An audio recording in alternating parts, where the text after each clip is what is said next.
Today, the last thing on this Jeep, couple minor touches. I'm gonna put in a headlight up here that I already have it for. I got like a bumper end cap or replace the bumper in the rear. But the main thing for today, or this video, is gonna be welding in some new floors. So take my word for it. I'll show you guys once I get the interior out, so you don't have to crawl up underneath right now. But there are some big rust holes from about here to here on the right side of the unibody rail, and then on the inside of the unibody rail there's another big hole. So I'm gonna cut those out and weld in new panels. So we'll come over here. What I'm actually gonna use is a different Jeep door. Oh.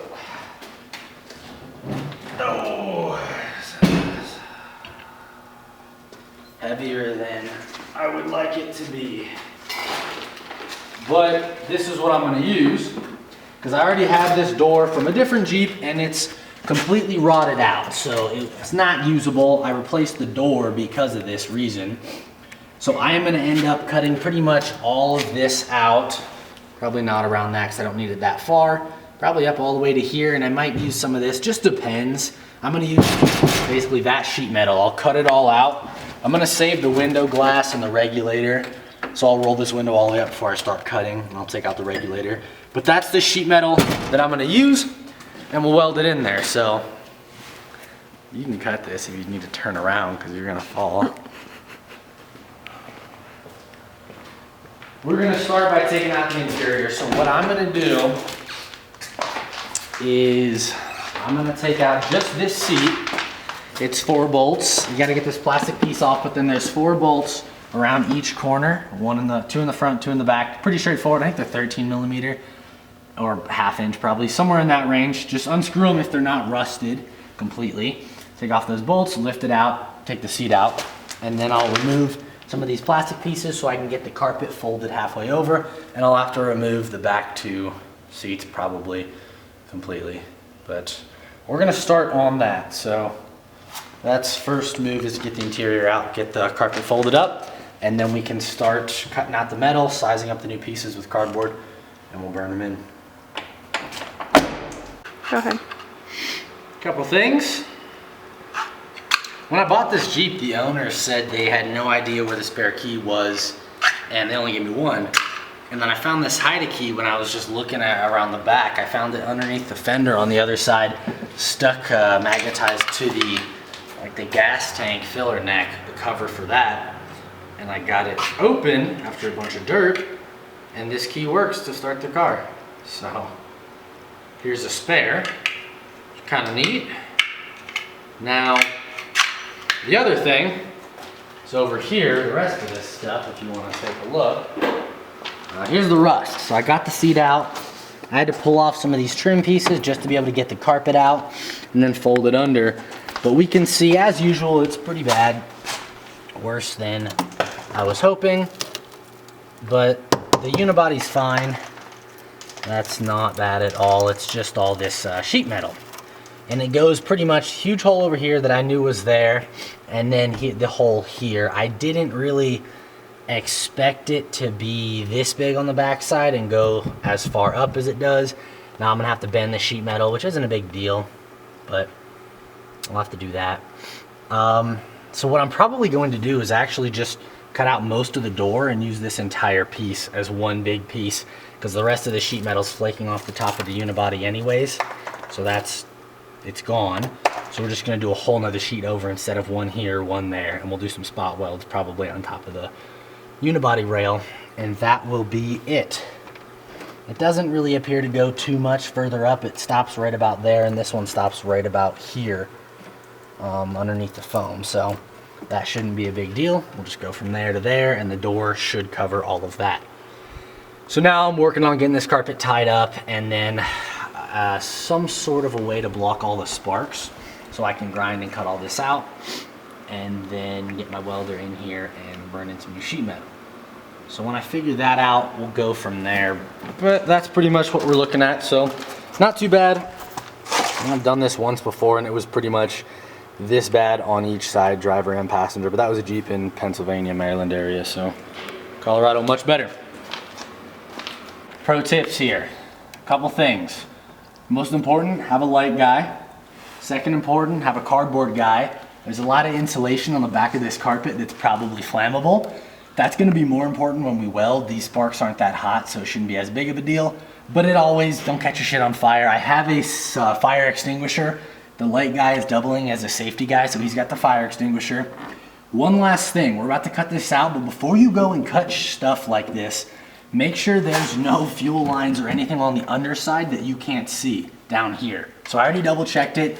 We're right by the exhaust, which is why all this stuff rusted out. So luckily they didn't put any fuel lines above the exhaust. So we don't have any electrical or any fuel lines. I'm pretty much free to start making these cuts. So we're gonna go here.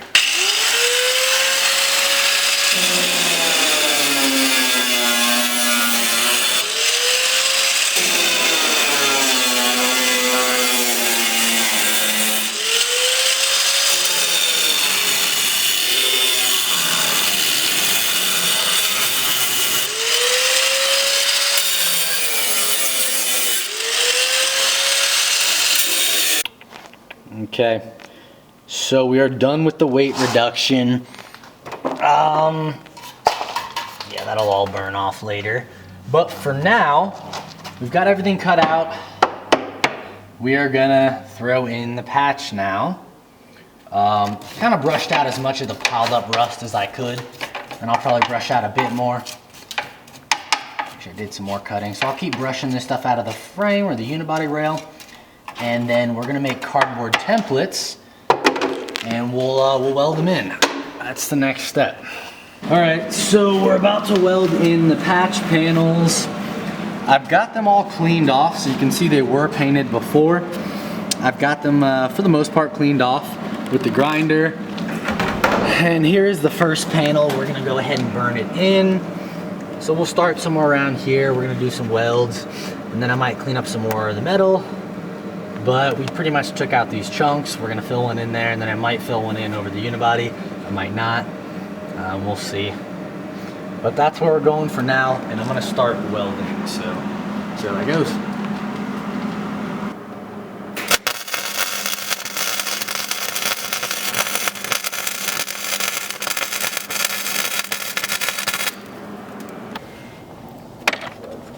All right, so come on, butter, get out of the way. So I got the floors welded in, new metal, and the seat bolts are still intact. I've got the carpet put in here, and then I've got the plastic trim back down. It was kind of annoying to rustle the carpet in there, but eventually it did go in just fine. We have a couple plastic trim pieces since everything came with the trim here. Oh, that dog. So we're gonna put these trim pieces back. This one goes up here by the kick panel, and this one's on the side of the seat. So I have both seats that are gonna go back in after I put in this trim panel, and we'll put in all the screws. And that's pretty much gonna be it for this. We will give it a vacuum. Probably could vacuum it all right now while it's out, but it doesn't matter. I've got a shop vac. It'll be easy to get in there. So I'm gonna throw all the seats back in, do a little bit of a shampoo, clean it up on the seats and everything, and it should be good to go. Ready to run. All right.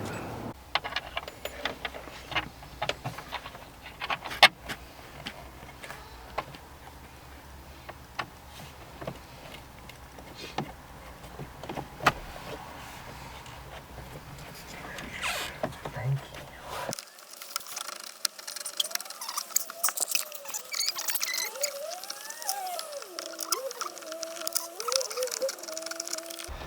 When you're doing plastic stuff like this, especially in the cold, 30-year-old plastic pieces, don't tighten anything down too much. Don't think you're doing yourself any favors over torquing stuff like this. You're just gonna end up cracking and breaking this brittle old plastic. So just enough to hold it in place. Just enough to hold it in place so that it doesn't move around. The nerve. The fucking nerve, dude. Alright, so there's a pin in the far side and a little lever on this side that allows you to pull this up and then lock it in. Back seats in.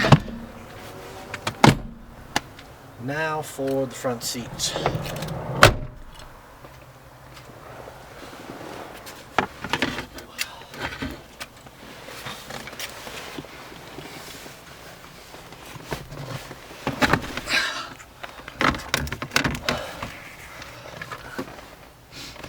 Just gonna line it up and then we'll bolt it down. It is 13 millimeter or 1/2. Well, I think 13 millimeter is gonna work.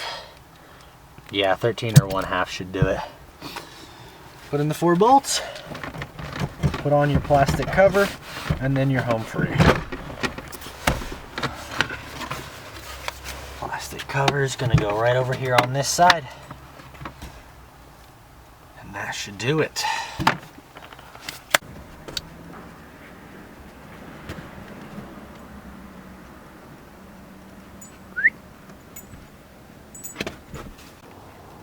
Alright, plastic cover's back on, seats back in, floor mat is in, got new floorboards, so that's all there is to it.